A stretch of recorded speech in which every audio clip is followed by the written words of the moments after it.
Olá pessoal, na aula de hoje vamos resolver alguns exercícios de eletrostática sobre processos de eletrização, força elétrica e campo elétrico.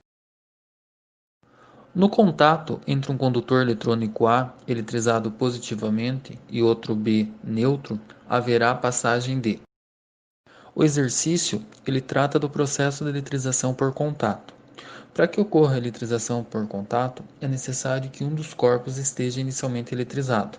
Nesse caso, o condutor A está eletrizado positivamente e o corpo B ele se encontra inicialmente neutro.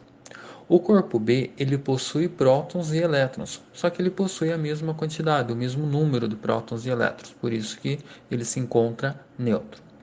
Quando ocorre o processo de eletrização por contato, são os elétrons que vão passar de um corpo para o outro. Então, no caso, o que acontece? O corpo B, ele possui elétrons e alguns desses elétrons irão passar para o corpo A. No final do processo, o corpo B perdeu elétrons, fica eletrizado positivamente, e o corpo A ganhou alguns elétrons, mas ele vai continuar eletrizado positivamente também. Então, no processo de eletrização por contato, no fim do processo, ambos ficam eletrizados com cargas de mesmo sinal. Então, nesse exercício, a alternativa correta é a letra C, passarão elétrons de B para A. Considere dois corpos sólidos envolvidos em processos de eletrização.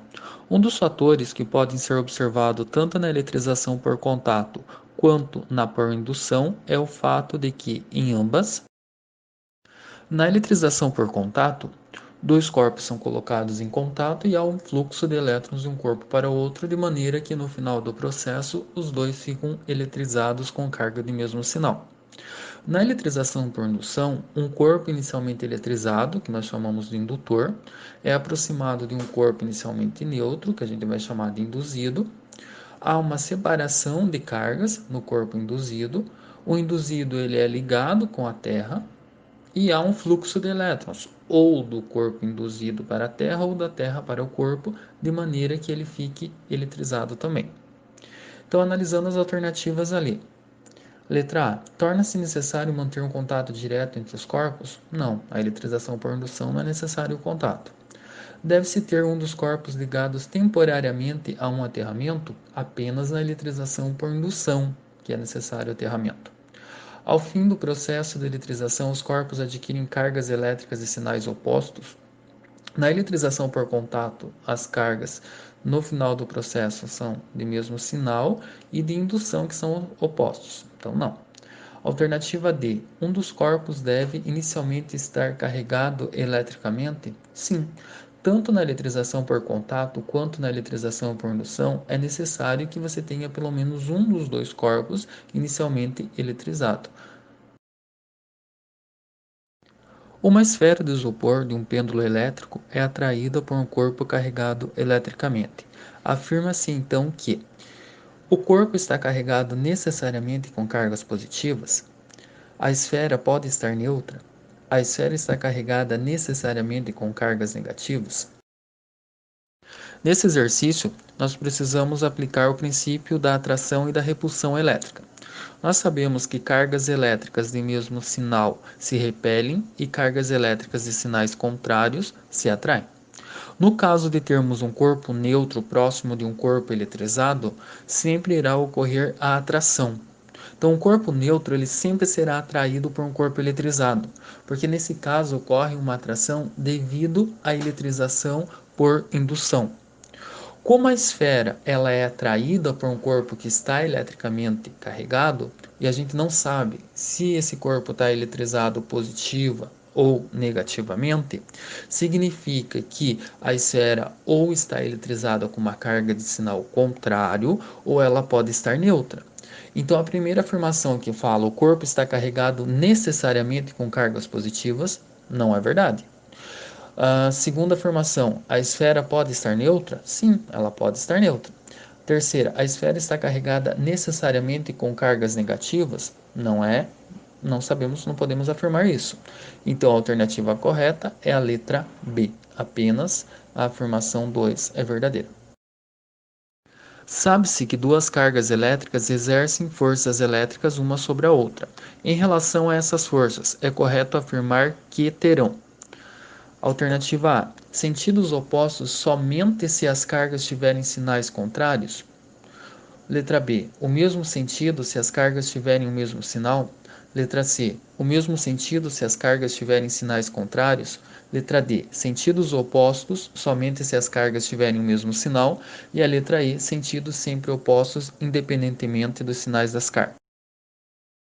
Quando temos duas cargas elétricas próximas uma da outra, vai surgir uma força ou de atração ou de repulsão entre essas duas cargas. A força que atua em cada uma das cargas, ela terá o mesmo módulo. Então, as duas forças, elas possuem o mesmo módulo, a mesma intensidade. Elas possuem a mesma direção, mas elas possuem sentido contrário, porque uma força está atuando em uma das cargas, a outra força está atuando em outra carga. Então, a alternativa correta é a letra E, sentidos sempre opostos, independentemente dos sinais das cargas. Duas cargas elétricas, Q1 e Q2, separadas por uma distância d, são atraídas por uma força de valor F. Para quadriplicar o valor dessa força, pode-se. A única alternativa que não completa o enunciado acima é: então, o que nós queremos? Que uma força seja 4 vezes maior. Então, inicialmente, você tem uma força no valor F e depois você quer uma força 4 vezes maior.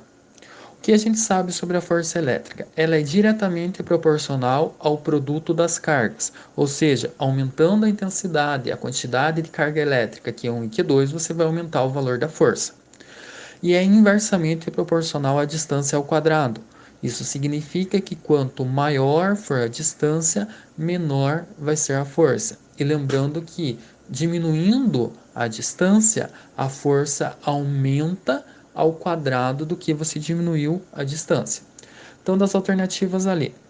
Caso a gente diminua a distância 2 vezes, se você diminuir 2 vezes a distância, a força irá multiplicar por 4, quadriplicar, porque ela é inversamente proporcional à distância. Alternativa B, duplicar o valor da carga Q1 e da carga Q2. Se a gente duplica o valor das duas cargas, 2 vezes 2, 4. Então a força será 4 vezes maior. Então não é essa a alternativa. Letra C, quadriplicar o valor da carga Q1. Quadriplicando só o valor de uma das cargas, a força fica 4 vezes maior. Letra D, quadriplicar o valor da carga Q2. Quadriplicando só o valor da segunda carga, a força ficará 4 vezes maior. Diminuir a distância 4 vezes. Se a gente diminuir a distância em 4 vezes, a força vai aumentar ao quadrado. Quadrado de 4, 16. Então a força será 16 vezes maior. Então a alternativa incorreta é a alternativa E. Duas cargas pontuais se encontram a uma certa distância. Dobram-se os valores de cada carga e ajusta-se a distância para que as forças de interação permaneçam constantes. Podemos dizer que esta distância em relação à distância original é. Então, sabemos que a força elétrica entre duas cargas ela é diretamente proporcional ao produto das cargas. Como cada uma das cargas teve o seu valor dobrado, significa que a força elétrica tende a aumentar 4 vezes. 2 vezes 2, 4. Então a força tende a quadruplicar. O que é necessário para que a força permaneça constante se você está dobrando o valor de cada uma das cargas? Vai ser necessário que a gente afaste essas duas cargas, porque a força elétrica é inversamente proporcional à distância ao quadrado. Então, se nós dobrarmos a distância entre as duas cargas, a força elétrica tende a ficar 4 vezes menor, porque acontece o inverso. Então, você aumentou a distância em 2 vezes, a força elétrica tende a diminuir 4 vezes, a distância ao quadrado.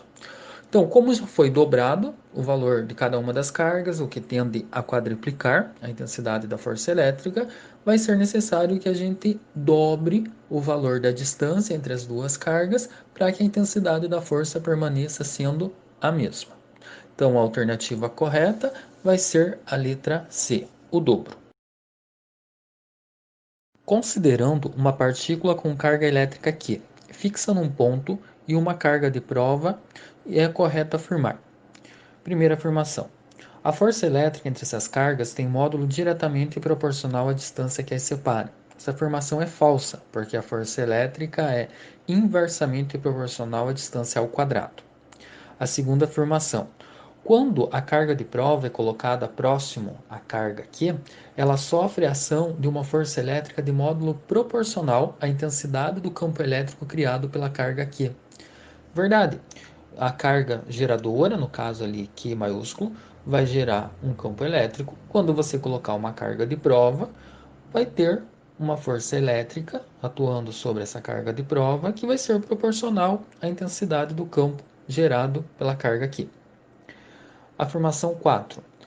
Se a carga Q for positiva e a carga de prova negativa, a força elétrica entre elas será de atração. Sim, se você tiver uma carga positiva e uma carga negativa, sinais contrários, força atrativa.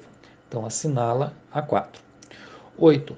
A unidade de intensidade de campo elétrico no sistema internacional é o coulomb por metro. Não. A unidade de campo elétrico no sistema internacional vai ser o newton por coulomb. 16. O campo elétrico devido à carga Q é um campo elétrico uniforme. Não. O campo elétrico gerado pela carga Q, ele não vai ser um campo elétrico uniforme. Então, as únicas alternativas corretas são a 2 e a 4. Assinale a alternativa verdadeira sobre as propriedades das linhas de força do campo elétrico. Letra A. O campo elétrico é uma grandeza escalar e a unidade de medida no sistema internacional é o newton por coulomb. O campo elétrico ele não é uma grandeza escalar, é uma grandeza vetorial. Letra B. As linhas de força do campo elétrico são fechadas, adentram as cargas positivas e emergem das cargas negativas. Não. As linhas de força do campo elétrico elas são linhas abertas e essas linhas elas saem da carga positiva e convergem para a carga negativa. Então, errada. Letra C. O campo elétrico depende exclusivamente do módulo da carga que o produz. Não. O campo elétrico ele depende do módulo da carga geradora, mas depende também da distância do ponto entre o ponto onde você está calculando o campo elétrico e a carga geradora, e também vai depender do meio. Letra D. As linhas de força do campo elétrico são abertas, emergem das cargas positivas e adentram as cargas negativas. Verdadeiro, são linhas abertas e elas vão da carga positiva para a carga negativa. Então a alternativa correta é a letra D.